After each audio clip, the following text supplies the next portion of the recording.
Hello everyone, and welcome to my Duel Today official news channel. I hope everyone is having a wonderful day. Before we begin, please hit the subscribe button and give this video a thumbs up. Nicole protects Holly Tate when she returns home, Kate battles for Lucas, and Paulina frets. According to teasers for Thursday, April 4th, Days of Our Lives, Nicole Walker is standing up for Holly Jonas. Kate Brady advocates for Lucas Horton in Tate Black Comes Home. Paulina Price fears what will happen to her. According to teasers for Days of Our Lives, Nicole has stood up for Holly ever since she overdosed on drugs on New Year's Eve. Nicole was certain Holly was under the influence of drugs since Holly would never purchase and use drugs. Nicole was mistaken, though, and Holly recently acknowledged as much. Though it may have taken her many weeks, Holly eventually cleansed Tate's record. Nicole will undoubtedly blame the drug dealer rather than Holly for the drugs now that it has been shown that they are Holly's. But Holly wasn't coerced into taking these medications. Holly needs to accept some accountability, but since her stepfather is the DA, it will be ignored. Tate has endured weeks of punishment. Does Holly not need to take on some responsibility as well? The return of Teresa Donovan's son signifies that she can resume her pursuit of wealth accumulation through her marriage to Alex Kyriakis. Naturally, that is assuming Xander Cook doesn't discover the truth beforehand. Even if Teresa and Konstantin Meliunis initiated this plan, the truth will eventually out. Teresa is welcome to move back in with Alex, but there are certain conditions. Does Tate want to move in with Alex as well? Will Alex insist on keeping marriage talk private? In what way does Brady Black enter this picture? After all, Teresa still harbors feelings for Brady, even though she might not be quick to acknowledge them. Maybe Alex's collaboration with Kristen Demare gets revealed. Kate is just another parent who believes their child isn't being treated fairly. Naturally, mothers like to think that their kids are innocent. But Kate is more aware of this. Kate is aware of a number of unfair acts done to Sammy Brady, the former Allison Sweeney, and none of them were directed at her. Maybe Lucas ought to have considered it first. Days in Our Lives spoilers alert, Paulina is concerned about if she has used up all 9 of her lives since her previous cardiac incident. Ultimately, Paulina's heart appears healthy, and Abe has regained his memories. Eli Grant has a new job, and Lana Gran has been released from prison. What more could she possibly want? Will this final exam go well as well? At Horton Town Square, Alex and Kristen got together.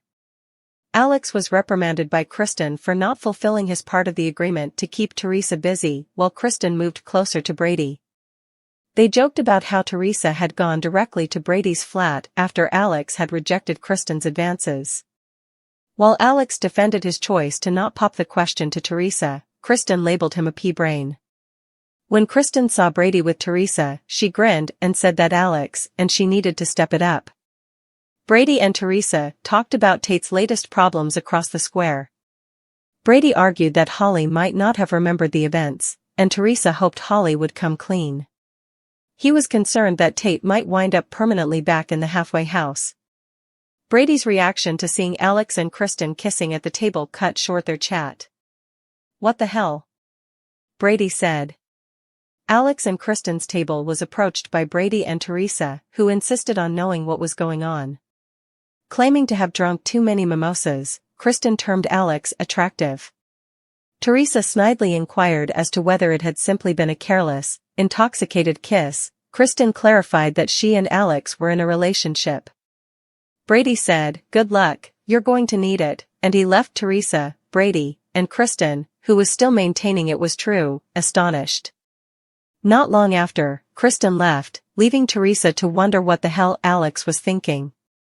Teresa reminded Alex that she had been wounded when he had backed out of the proposal, and Alex admitted he had been hurt when she had broken up with him. Defying jealousy, Teresa questioned Alex about his decision to date Kristen Demare, referring to her as a low-class, hardened criminal. Reminding Teresa that Kristen had had her opportunity and that he was left with little choice but to cut his losses, Alex stood up for Kristen. Teresa enragedly enumerated all of Kristen's previous transgressions against her, including the time she took Teresa's unborn child. Teresa remained furious, accusing Kristen of being a sadistic maniac from another planet, even after Alex told her that she herself had not been a saint.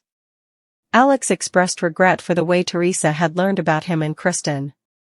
He was instructed not to come crawling to Teresa when things went south, and Kristen sucks your brains out and eats them for breakfast. Kristen caught up with Brady, who told her he did not care about her boy toy. Thinks she was hoping for something different from him. He pressed her about what she saw in Alex, the nepotistic playboy that Brady saw. Kristen spoke eloquently about all of Alex's good qualities, including his good looks, riches, sense of humor, and promise as a step-parent. The idea of Alex raising Rachel infuriated Brady, who asked Kristen if she had been kidding. Brady was reminded by Kristen that Alex had been raised by younger brothers and that he enjoyed children, including Brady's son.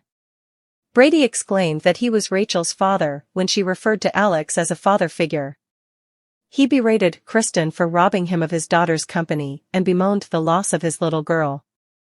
Kristen gave in and suggested that Brady and Rachel go on a playdate. Brady agreed, provided Kristen did not bring Alex, and departed. To get an update on their strategy, Kristen gave Alex a call. Although they both felt that everything had gone smoothly, Kristen cautioned Alex, saying, "Don't muck this up." Xander declared that he had put Victoria to sleep. Xander argued that Victoria wouldn't start dating until she was 27, while Sarah joked that he should be getting ready for her adolescence. When he lamented the amount of time he had lost while incarcerated, Sarah tried to console him by suggesting they arrange a date night and have Maggie watch the kids. Reluctant to let his daughter spend time with that slimeball, Constantine, Xander expressed his disapproval. Sarah begged Xander to give Constantine a chance and to be more understanding.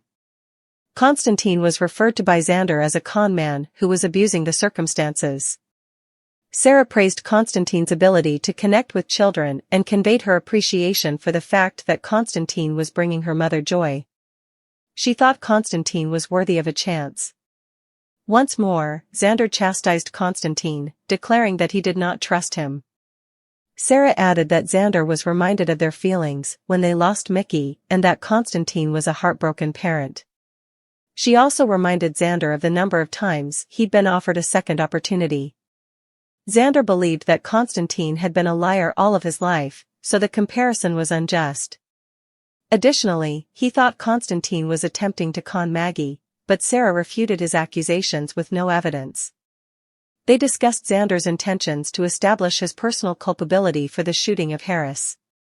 For the sake of his family as well as himself, Xander argued that he had to solve the problem on his own, even though Sarah urged they call the police.